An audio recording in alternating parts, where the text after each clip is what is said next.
So we're looking at Psalm 22 again today. And if you remember, we say that Jesus quotes this psalm from the cross when he says, my God, why have you forsaken me? Maybe your translation reads, my God, why have you abandoned me? Why are you far from me? All those work for the Hebrew word that is there in Psalm 22. Again, as Jesus quotes this from the cross, everybody who was in Jesus' original audience, everybody who was a Jew at the time of Jesus that had lived long enough to get the Psalms memorized would have been able to quote the rest of the Psalm in their head, which is why it's powerful that Jesus quotes this, where you and I are like, oh, I didn't know that was actually Psalm 22, and then we got to go back and read it. They would have had it firmly committed to their mind, much as you and I do with commercial jingles such as ba da ba ba ba, and then you go, I'm loving it, right? So Jesus quotes Psalm 22. All he has to do is quote verse 1, and the entire thing would have ran through the listeners' minds as they would have been thinking of Jesus on the cross, or those who were actually the eyewitnesses there viewing Jesus on the cross. Today, I want to focus on verse 12 of Psalm 22 and the spiritual battle that is taking place that you and I probably miss out on a lot because we don't live with a regular mindset that we are in spiritual war. Even though Paul speaks about it and says, put on the full armor of God so that we can withstand the attacks of the evil one. And over again, scripture reminds us that there's more going on than we see. We just kind of live in this age of enlightenment, and some of the repercussions of that are that we try to ignore that there is more going on than we see and that there is a spiritual battle going on. But verse 12, Psalm 22, Jesus from the cross, uh, we can't escape this reality. So let me give it to you. Verse 12, Psalm 22. Many bulls encircle me. The strong bulls of Bashan surround me. They open wide their mouths at me like a raving and roaring lion. Now, if you're reading this, you're probably skipped over this 1,000 times and are like, I have no idea what that means. Bulls are encircling them. Bulls don't have mouths like lions. What's going on? Well, that's because this is all symbolism that is much bigger than what we, again, normally look. In fact, we could spend a couple hours just on these two verses. A couple pieces of interest that I want to just pull from you to help give you some understanding of what's going on here. Okay. First of all, if you want to know about the bulls of Bashan, Amos 4 is a great reference for that, where they're highly oppressive to all human life. All right. The writer in Amos actually refers to them oppressing the poor and the needy. All right, they're bovine animals, but they're demonic spirits. Now, let me slow down just a bit. In the land of Bashan, it's up in the northern part of Israel, and today between kind of Jordan and Israel, the land of Bashan is this very fertile land where cows could graze and grow, which is unique in Israel because most of the land is kind of this desert type land where there's not enough grass to raise cattle, but there is enough grass and land to raise goats and sheep. And so most of Israel, the animal is goats and sheep, which makes sense because why? Well, the Israelites weren't even allowed to eat cows. So in the land of Israel, that's the type of animal that you have as goats, sheep, not the cattle. What is interesting is that here, right in the tribe of Dan's area, the tribe allotted when they left Egypt, is uh, this area where we come into some major spiritual battles.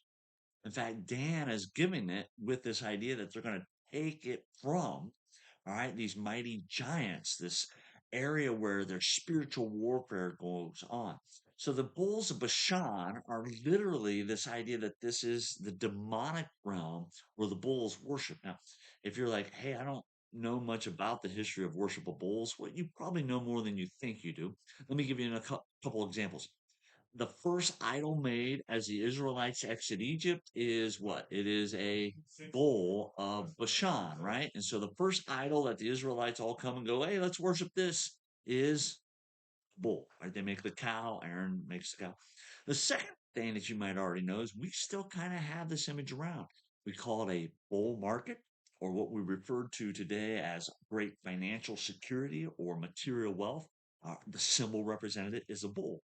Why? Because in Egypt and other ancient cultures, the bull was worshipped as that which could provide material or financial wealth and stability.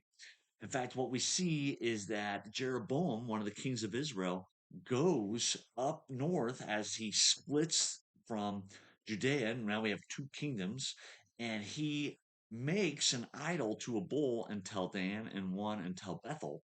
And there, people come and they worship this idol of the bull. In fact, I was over in Israel and got to see the area where the bull was literally made, and this temple area is meant to look like the temple in Jerusalem. Why? Because Jeroboam didn't want people going to Jerusalem to worship. He wanted them there. And so what is the idol that he sets up? Well, what's been worshipped in this area for centuries beforehand? The idol of a bull. Now, even deeper than that, we have cosmic geography warfare going on. And so again, we have this spiritual war that goes on that's much bigger and much deeper. And throughout the Old Testament, there's a hidden battle between two mountains, Mount Hermon and Mount Zion. Mount Hermon is where the bull is set up. Mount Zion is where the Israelites go to meet who? God. It's where we get the Ten Commandments. And so if you look at like Numbers 21, right, verse 33, there's this king of Og, right? It's also in Deuteronomy 3, and he belongs to a group of giants called the Rephaim, all right, which included the tribe that Goliath comes from. All right. And there's a result from Genesis 6, 1 through 4, where we get this idea that the Nephilim. And so there's this spiritual divine council that rebels against God. And this is an area that they live in and they take ownership in. Now, if you haven't studied much of this spiritual realm and warfare, let me just give you one example to back it up. When Daniel has a dream in Daniel 7, he says that it's tearing me up. I can't sleep. An angel comes to him and says, "What? The prince of Assyria held me captive until the archangel Michael came and rescued me."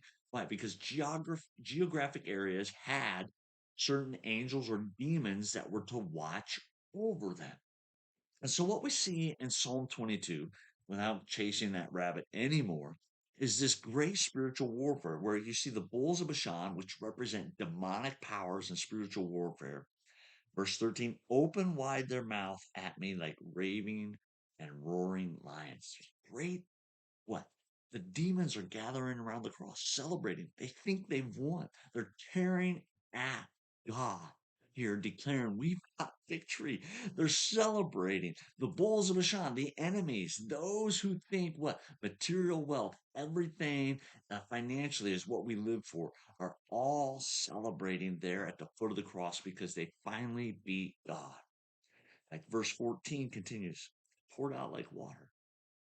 My bones are out of joint. Can you see Jesus on the cross? The nails in his hand, literally stretching, as scientists and medical examiners tell us, it would have ripped the bones out of sockets.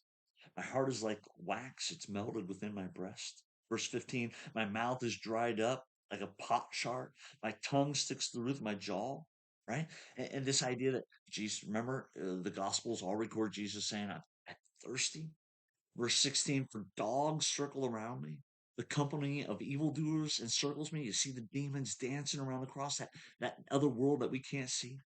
He says, I can't, excuse me, I can count all my bones. It hurts so bad he can feel every joint, every place. They stare and gloat over me. Verse 18, they divide my clothes. This is an amazing moment where David, 1,000 years before Jesus, has this vision, this prophetic moment where he feels and sees what Jesus is doing on the cross. Here's what you need to know. This is a great moment where the spiritual warfare that you and I often don't see, we get a glimpse into where the demons are declaring that they've won on the cross. But it's ultimately going to backfire. Why? Because God is using even the demons to accomplish his great mission of salvation on the cross. C.S. Lewis writes about this in his Chronicles of Narnia. And he talks about Aslan surrendering to the White Witch, and she cuts his mane off, remember, and lays him on the stone and kills him there. But does he stay dead? No. Remember, the rock is cracked, and Aslan comes back, and he's glorious again. And he said, if the White Witch had known what she was doing, she would never have killed. The same thing is true here.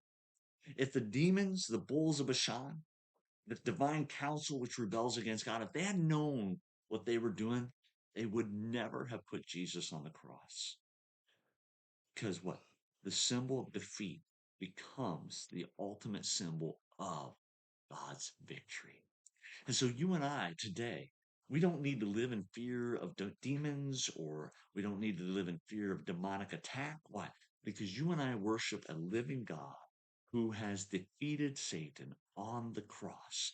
And Psalm 22, which starts out as a psalm saying, God, why have you abandoned me? Is going to result in a cry of victory, that I shall live forever and God wins. May God bless you as you read the psalm today.